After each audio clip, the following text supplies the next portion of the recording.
సీతాఫలం అన్న గ్రామంలో వెన్నెల, హాసిని అనే ఇద్దరు అక్క చెల్లెళ్ళు ఒక చిన్న మిఠాయిల వ్యాపారం చేసుకుంటూ వాళ్ళ నాన్నగారితో కలిసుండేవాళ్లు. నాన్నగారు, ఈరోజు ప్రెసిడెంట్ గారి ఇంట్లోనే చిన్న ఫంక్షన్ ఉంది. వాళ్ళు మిఠాయిల ఆర్డర్ ఇచ్చారు. మనం ఈరోజు ఎక్కువ స్వీట్లు చేయాల్సి ఉంటుంది. డబ్బులేమైనా ఇచ్చారా? ముందుగా మిఠాయిలు చేయడానికి కావలసిన సరుకులు కొనడానికి డబ్బులు కావాలి కదక్కా. లేదురా హాసిని, ఇవ్వలేదు. ఆయన ప్రెసిడెంట్ గారికి అడ్వాన్స్ ఇమ్మని ఎలా అడుగుతాం చెప్పు, ఆలోచించు. పర్వాలేదమ్మా, ఎవరి దగ్గరైనా తీసుకొని మనం మిఠాయిలు తయారు చేసేద్దాం. ఎందుకంటే ప్రెసిడెంట్ గారు డబ్బులు ఎగ్గొట్టే మనిషి కాదులే. అలాగే నాన్న, మీరెవరి దగ్గరైనా డబ్బు తీసుకొని సరుకులు తెచ్చేయండి, నేను మిఠాయిలు తయారు చేస్తాను అని చెప్పి పొద్దున్నే తొందరగా లేచి అన్ని మిఠాయిలు తయారు చేసి ప్రెసిడెంట్ గారింటికి వెళ్తుంది వెన్నెల మరియు హాసిని. ప్రెసిడెంట్ గారు, మీరు చెప్పిన అన్ని మిఠాయిలు తయారు చేసేశానండి. అమ్మా, నీ చేతి వంట బావుంటుందని చాలా మంది చెప్తుంటారు. అందుకే నీకే తయారు చేయమన్నాను. కానీ నిన్న కంగారులో అన్ని పనుల మీద నీకు డబ్బులు ఇవ్వటం మర్చిపోయాను. కనీసం నువ్వైనా అడగలేదమ్మా. పర్వాలేదండి ప్రెసిడెంట్ గారు.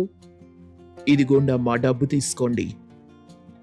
సరే అని చెప్పి డబ్బు తీసుకుని అక్కడి నుండి వెన్నెల వెళ్ళిపోతుంది. ఇలా పనులు చేస్తూ ఉండగానే ఒక డబ్బున్న ఇంటి కుర్రాడు వెన్నెలని చూసి ఇష్టపడతాడు. వెన్నెలా, నిన్ను పెళ్లి చేసుకుందాం అనుకుంటున్నాను. నీకే లోటు లేకుండా చూసుకుంటాను. ఏదైనా మా నాన్నగారి ఇష్టమండి. మా నాన్నగారు ఏం చెప్తే అదే చేస్తాను. అయితే నేను మీ ఇంటికొచ్చి మాట్లాడతాను. ప్రసాద్ వెళ్లి వాళ్ళ అమ్మ నాన్నని తీసుకొచ్చి వెన్నెల వాళ్ళ నాన్నగారితో మాట్లాడతారు.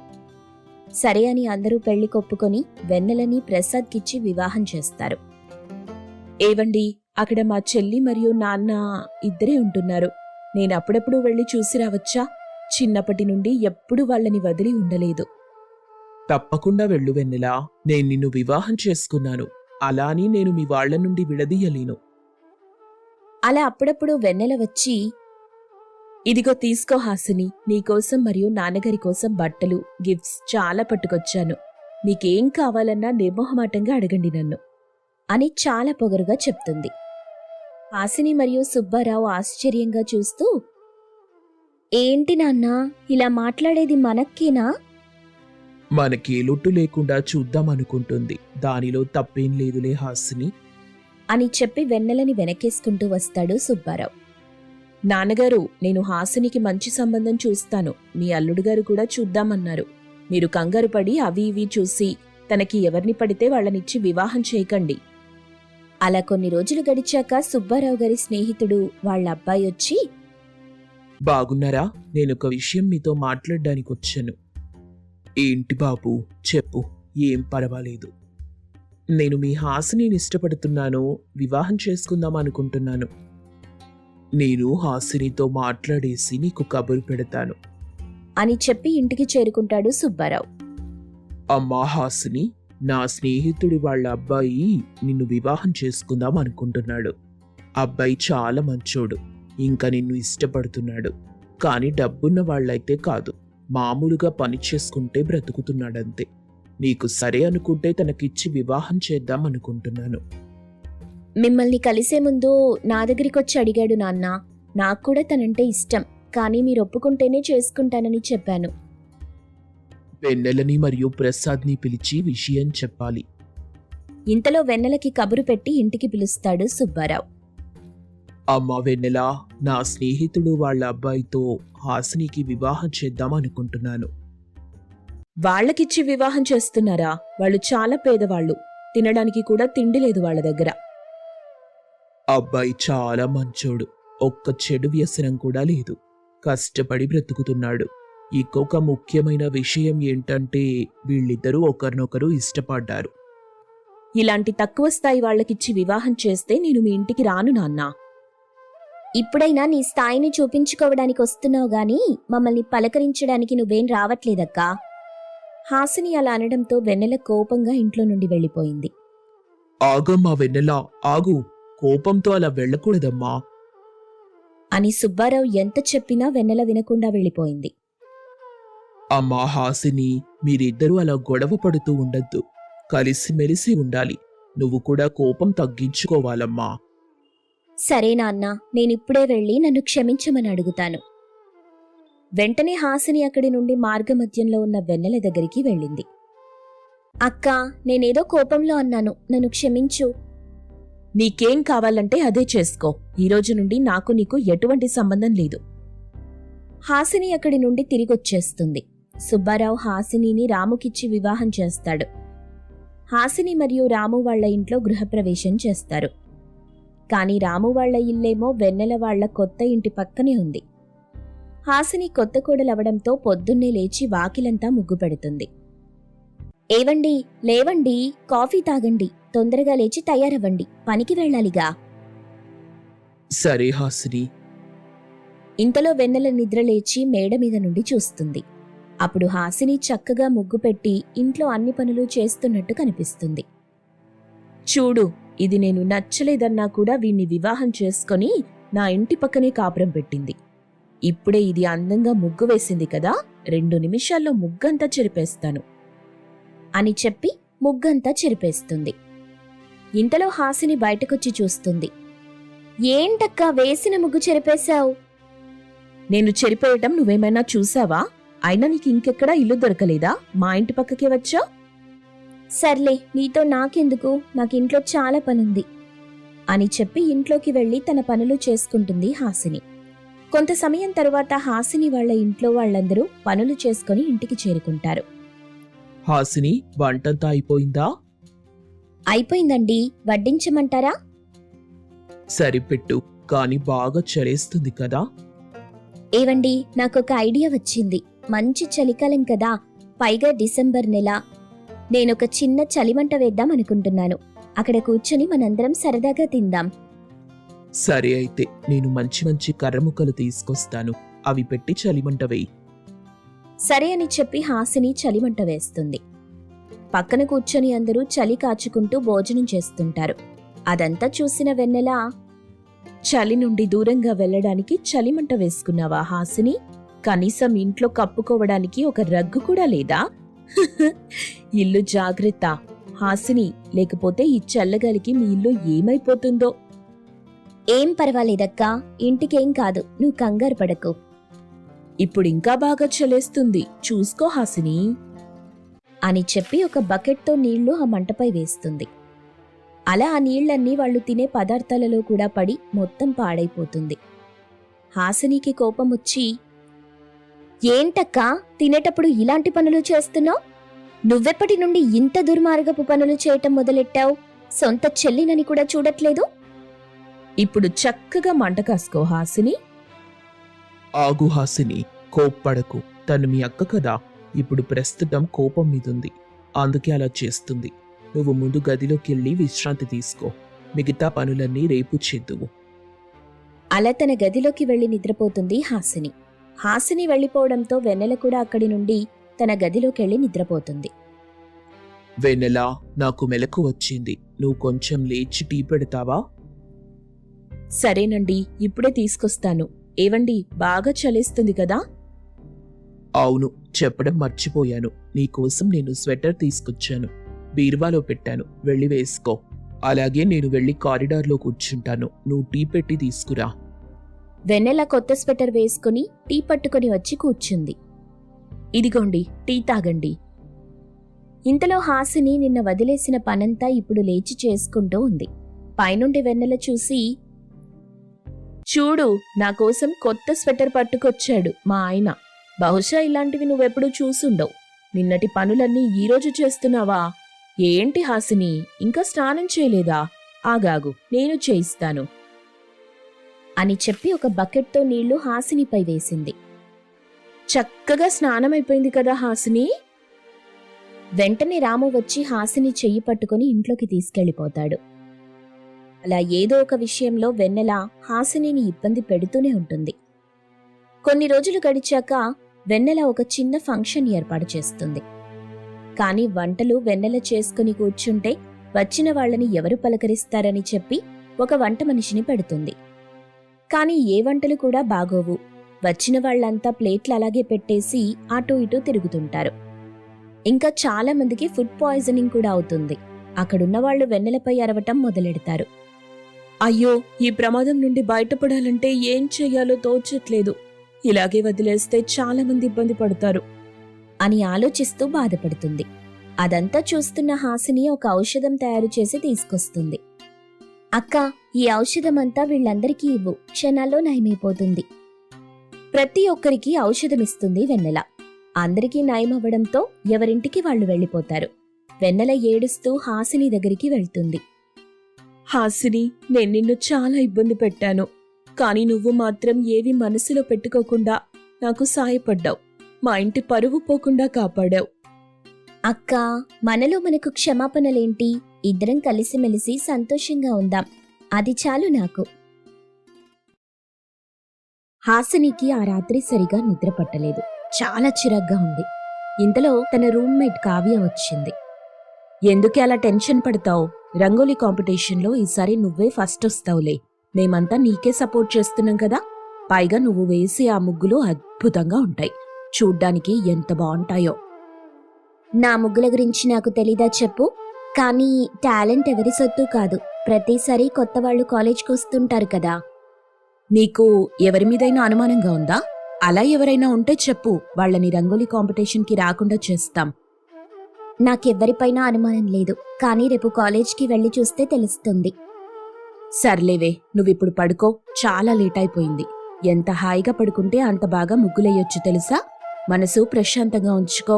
లేనిపోని ఆలోచనలు పెట్టుకోకు. అలాగే అంటూ హాసిని నిద్రలోకి జారుకుంది. మరుసటి రోజు కాలేజ్కి అందరూ వస్తారు. చాలా మంది రంగోలీ కాంపిటీషన్కి తమ తమ పేర్లిస్తారు. అప్పుడే అక్కడ వెన్నెల పేరు బాగా వినిపిస్తూ ఉంటుంది. వెన్నెల కూడా హాసిని క్లాస్మేటే. కానీ ఇంతవరకు రంగోలీ పోటీల్లో పాల్గొనలేదు. తొలిసారి రంగోలీ పోటీల్లోకి వస్తుంది. అది చూసి హాసినికి చాలా కోపం వచ్చింది. ఒసేయ్ వెన్నెల, నీకేమైనా పిచ్చా? నేను కూడా పోటీల్లో ఉన్నా కదా, ఇలా కాంపిటీషన్లోకి వస్తావేంటి? ఏమైంది నీకు? నువ్వుండవే, దాన్ని నేను చూసుకుంటాను. వెన్నెల, అలా పక్కకెళ్ళి మాట్లాడుకుందాం పదా అంటూ కావ్య హాసిని వెన్నెలని కాస్త పక్కకి తీసుకెళ్తారు. హాసిని కోపంతో రెచ్చిపోతుంది. అయినా నువ్వేమనుకుంటున్నావే? నీలాంటి పేదవాళ్లకి ఈ ప్రైజ్ ఎలా వస్తుందనుకుంటున్నావు? నేను చూడు ఎంత మంచి బట్టలు వేసుకున్నానో. కాలేజ్లో నాలాంటి ధనవంతుల పిల్లలకు మాత్రమే ప్రైజ్ మనీ వస్తుంది. అందరూ మమ్మల్ని చూసే తీరు వేరుగా ఉంటుందిలే. అయినా నువ్విప్పుడు రంగోలీ కాంపిటీషన్లో పాల్గొనటం అవసరమా? వెళ్ళి పేరు వెనక్కి తీసుకో. చూడు హాసిని, నేనసలు వెనక్కి తీసుకోను. ప్రయత్నం చేస్తాను. ప్రైజ్ వస్తే సంతోషం, రాకుంటే కూడా ఆనందంగానే ఉంటుంది. ఎందుకంటే ప్రయత్నం చేసి ఓడిపోయాను కదా. ఇదేంటి ఇలా అంటుంది? నువ్వే చెప్పవే కావ్య. చూడు వెన్నెలా, ఈ కాపై నీ డ్రామాలు ఆపేసే. వెళ్ళి పేరు వెనక్కి తీసుకో. మీరెంత చెప్పినా నేను వినిపించుకోను. అయినా మీతో మాట్లాడడం నాకు అస్సలు ఇష్టం లేదు అంటూ వెన్నెల అక్కడి నుండి వెళ్ళిపోయింది. తర్వాత కోపంతో హాసిని తలపట్టుకుంది. కావ్య ఓదార్చే ప్రయత్నం చేసినా లాభం లేదు. నాకు తెలిసే, అది ముగ్గులు వేయటం నేను చాలాసార్లు చూశాను. అది నాకంటే బాగా వేస్తుంది. దాని ఇల్లు మా కాలనీ పక్కనే ఉంది. కాలనీలో మాలాగా రిచ్గా ఉన్నవాళ్లుంటారు. మాకు కొంత దూరంలోనే స్లమ్ ఏరియాలో ఈ వెన్నెల వాళ్ళుంటారు. నేను వాళ్ల ఊరి వైపు వెళ్ళినప్పుడు చాలాసార్లు వెన్నెల వేసిన ముగ్గులు చూశాను. అందుకేనే నేను చాలా టెన్షన్ పడుతున్నాను. ఈసారి ఎలాగైనా రంగోలీలో నేనే గెలవాలనుకున్నాను. నువ్వేం టెన్షన్ పడకే. అలాంటి చీప్ వాళ్ళని డబ్బుతో కొనొచ్చని నీకు తెలుసు కదా. అయితే ఇంకెందుకు లేట్, వెంటనే ఆ పనిలో ఉండు. అంతవరకు నాకు ఈ టెన్షన్ తగ్గదు. అలా హాసిని కాస్త డబ్బిచ్చి కావ్యని వెన్నెల దగ్గరికి పంపుతుంది. కావ్య వెళ్లి డబ్బులిచ్చినా వెన్నెల ఒప్పుకోదు. నేను పేదదాన్ని కావచ్చు, కానీ నా టాలెంట్ అమ్ముకోను. మీ డబ్బు తెలివితేటలు నా దగ్గర చూపించకండి. డబ్బులు తక్కువ కావచ్చు గాని గుణంలో మాత్రం మా పేదవాళ్లం తక్కువేం కాదు. అది గుర్తుపెట్టుకోమని చెప్పు హాసినికి అంటూ కావ్యకి చివాట్లు పెట్టి పంపింది వెన్నెల. విషయం తెలిసి హాసిని కోపంతో రగిలిపోతుంది. ఇక గంట తర్వాత రంగోలీ కాంపిటీషన్ ప్రారంభమవుతుంది. హాసిని వెన్నెలతో పాటు చాలా మంది రంగోలీ పోటీల్లో పాల్గొంటారు. కానీ అందరి చూపు హాసిని మరియు వెన్నెల వేసే ముగ్గులపైనే ఉంటుంది. కొంత సమయం తర్వాత కావ్య కావాలనే వెన్నెల ముగ్గుపై అక్కడే ఉన్న బకెట్ నీళ్లు పడేలా చేస్తుంది. అయ్యో, అనుకోకుండా జరిగిపోయింది వెన్నెల, నన్ను క్షమించు. అయినా ఈ నీళ్ల బకెట్ ఇక్కడెవరు పెట్టమన్నారు? ఈ తప్పంతా నీదే కదా, కాస్త చూసుకోవాలి మరి. ఇదిగో కావ్య, ఏం చేస్తున్నావే? అలా మాట్లాడుతూనే ఉంటావా? అసలే సమయం తక్కువగా ఉంది. నా దగ్గరికొచ్చి ఆ రంగులిలా ఇవ్వు. వస్తున్నా. నీ కావ్య హడావిడిగా హాసిని దగ్గరికి వెళ్ళిపోయింది. వెన్నెలేమో తన ముగ్గుపై నీళ్లు పడడం చూసి చాలా బాధపడింది. అదంతా హాసిని కావ్యల ప్లాన్ అని వెన్నెలకి అర్థమైంది. ఇక సమయం తక్కువగా ఉండటం వల్ల వెంటనే వెన్నెల అంతా శుభ్రం చేసి మళ్లీ కొత్తగా ముగ్గు వేయటం మొదలెట్టింది. ఎవరూ ఊహించని విధంగా సంక్రాంతి ముగ్గు వేసింది. దాంతో అందరూ వెన్నెల ముగ్గు చాలా బాగుందంటారు. కొంత సమయానికి అందరూ ముగ్గులు వేయటం పూర్తవుతుంది. ఎవరూ ఊహించని విధంగా రంగోలీ కాంపిటీషన్లో వెన్నెల మొదటి బహుమతి గెలుపొందింది. రెండవ ప్రైజ్ హాసినికొచ్చింది. కానీ హాసిని మాత్రం కోపంగానే ఉంది. బహుమతులు తీసుకున్న తరువాత, నేనెంత చెప్పినా వినిపించుకోకుండా పోటీలోకొచ్చావు. నేను గెలిచే పోటీలో నువ్వు ఓడిపోయేలా చేశావు. ఇది చాలా తప్పు వెన్నెలా, చాలా తప్పు. నీకు డబ్బులిస్తానన్నా వదులుకోకపోవడం కరెక్టే అంటావా? తప్పు చేశావే, చాలా పెద్ద తప్పు చేశావు. నేనే తప్పు చెయ్యలేదు. పోటీలో పాల్గొనడం తప్పెలా అవుతుంది? అసలే సంక్రాంతి పండుగుంది కదా, ఈ సంక్రాంతికి నేను మా ఇంటికి రంగోలీ బహుమతి తీసుకెళ్లాలనుకున్నాను. కానీ నువ్వు దాన్ని చెడగొట్టావు. నేను కూడా మా ఊరి కోసం ఈ రంగోలీ పోటీల్లో పాల్గొన్నాను. అలా వెన్నెల మాట్లాడుతుండగా హాసిని కావ్య ఇద్దరూ వెన్నెలనిష్టం వచ్చినట్టు కొట్టారు. మొహానికి గాయం కూడా అవుతుంది. వెన్నెలను కసితీరా కొట్టి అక్కడి నుండి వెళ్లిపోతారు. పాపం, గాయాల పాలైన వెన్నెల మౌనంగానే ఇంటికి బయలుదేరింది. 2 రోజుల తరువాత అందరూ సంక్రాంతి సంబరాలు చేసుకుంటూ ఉంటారు. వెన్నెల ఉన్న స్లమ్ ఏరియాలో కూడా సంక్రాంతి పండుగ జరుపుకుంటారు. నాన్నా, ఇదిగో నీకు కొత్త బట్టలు. ఎందుకమ్మా ఇవన్నీ? డబ్బులు లేవని బాధపడుతుంటే ఇవన్నీ అవసరమా? నాన్నా, నేను కొన్ని డబ్బులు పొదుపు చేసి కొన్నాను, వేసుకోండి నాన్నా. అలాగేనమ్మా, వేసుకుంటాను. నా కూతురు ఎంతో ఇష్టంగా నాకు తెచ్చిన బట్టలు కదా, వేసుకోకుండా ఉంటానా? బయట ముగ్గు వేశాను, చూసారా నాన్నా? చూశానమ్మా. అందరూ నీ సంక్రాంతి ముగ్గు గురించే మాట్లాడుకుంటున్నారు. మనం పేదవాళ్లం మాత్రమే, కానీ ఎందులోనూ ఎవ్వరికీ తీసిపోం. నీ ముగ్గుల వల్ల మరోసారి ఆ విషయం అందరికీ తెలిసింది. ఇక సంక్రాంతి వంటలన్నీ పూర్తయ్యాయా? వండేశాను నాన్నా. వేడివేడిగా అన్నం, పప్పు, చారు సిద్ధంగా ఉన్నాయి. అయినా ఇవన్నీ రోజు తినేవే కదా నాన్న, సంక్రాంతి వంటలంటున్నారేంటి? సంక్రాంతికి ఎన్నో పిండి వంటలు చేస్తారు. గారెలు, బూరెలు, బొబ్బట్లు, స్వీట్లు, పండ్లు, కొత్త బట్టలు, గాలిపటాలు ఎగిరేయటాలు, కొత్త అల్లుళ్లను పిలిచి వాళ్ళకి మర్యాదలు చెయ్యటాలు, ఇలా చాలానే ఉన్నాయమ్మా. కానీ అవన్నీ డబ్బున్నోళ్ల ఇళ్లల్లో. మనలాంటి పేదవాళ్ల ఇంట్లో అవన్నీ జరగవు. కానీ మనం అవి జరుగుతున్నాయని అనుకోవడంలో ఒక ఆనందం ఉంది. అది చాలు కదా. అలా అంటూ శివయ్య అక్కడి నుండి వెళ్ళిపోతాడు. తన తండ్రి చెప్పిన మాటలకి బాధపడుతూనే వెన్నెల కన్నీళ్లు పెట్టుకుంది. ఇంతలో ఆ ఇంటి ముందుకు ఒక కారొచ్చి ఆగింది. ఆ కారులో నుండి హాసిని తండ్రి రాజేంద్ర దిగి వెన్నెల దగ్గరికి వెళ్తారు. వాళ్ళని చూసి వెన్నెల షాక్ అవుతుంది. ఏంటి మా ఇంటికొచ్చారు? దయచేసి ఇక్కడేం చేయకండి. అందరం పండగ చేసుకుంటున్నాం. మా నాన్న కూడా ఉన్నాడు. ఇక్కడ అవమానించకు హాసిని. దయచేసి మమ్మల్ని బాధ పెట్టకు. అమ్మా వెన్నెల, చిన్నదానివైనా నువ్వు చాలా గొప్పదానివి. ఒకవైపు నీ బాధ గురించి ఆలోచించకుండా నీ ఊరి గురించి, మీ నాన్న గురించి ఆలోచిస్తున్నావు చూడు, చాలా గ్రేట్. హాసిని నా కూతురు. అది రంగోలీ పోటీల్లో 2nd ప్రైజ్ తెచ్చుకుంది.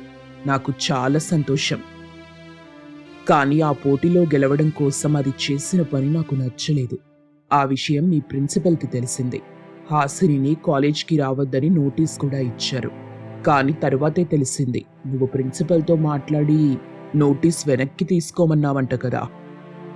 అవునండి, నా ఫ్రెండ్ బాధపడుతుంటే నేను చూడలేను. పోటీలో గెలవాలని ఎవరికుండదు చెప్పండి.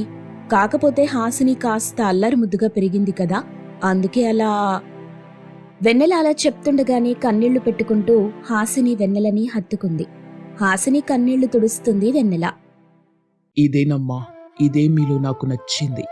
పేదవాళ్ళు అని మిమ్మల్ని హేళన చేసేవారికి ఈ విషయం తెలియాలి. డబ్బు గర్వంతో విర్రవీగుతున్న వాళ్ళని కూడా క్షమించి వదిలేసే గుణం మీకే ఉంది. Hats off. నీలాంటి వాళ్ళకి నేనేదో ఒకటి చెయ్యాలి. ఏం చేయమంటావు చెప్పు?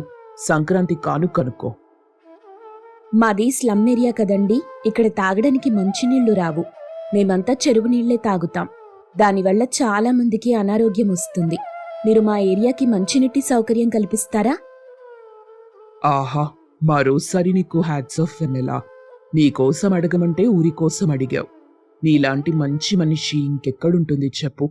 ఇలాంటి నీకు ఒక మంచి కానుక, సంక్రాంతి కానుకిస్తున్నాను. అది నేను కాదు, హాసిని చెప్తుంది. మీ ఏరియాకు మంచినీటి సౌకర్యం, అలాగే ఒక ఆసుపత్రి, ఇక రోడ్లు, డ్రైనేజీ కాలువలు ఇవన్నీ ఏర్పాటు చేయిస్తాను. హాసిని చెప్పిన మాటకి వెన్నెల నోట మాట రాలేదు. ఇక రాజేంద్ర కాళ్లపై పడి కన్నీళ్లు పెట్టుకుంది వెన్నెల. చాలా సంతోషంగా ఉందండి. ఇక శివయ్య కూడా వాళ్ళకి నమస్కారం చేస్తాడు. వాళ్ళని చూసి రాజేంద్ర చాలా సంతోషిస్తాడు. నా జీవితంలో ఇది ఎప్పటికీ మర్చిపోలేని సంఘటన. చాలా సంతోషంగా ఉంది నాన్న. నాకు తెలుసమ్మా, కంటే కూతుర్ని కనాలని ఎందుకంటారో ఇప్పటికైనా చాలా మందికి అర్థమవుతుంది. నా బంగారు తల్లి అంటూ శివయ్య తన కూతుర్ని పొగడ్తలతో ముంచెత్తుతాడు. ఇక రాజేంద్ర చెప్పినట్టుగానే ఆ ఊరికి అన్నీ ఏర్పాటు చేసే పనిలో పడతాడు. వెన్నెల చాలా సంతోషిస్తుంది. ఆ సంక్రాంతి పండుగ తమ ఏరియాకి కొత్త వెలుగులు తీసుకొస్తుంది. అవన్నీ చూసి శివయ్య, వెన్నెల, ఆ ఏరియా జనాలు చాలా ఆనందిస్తారు.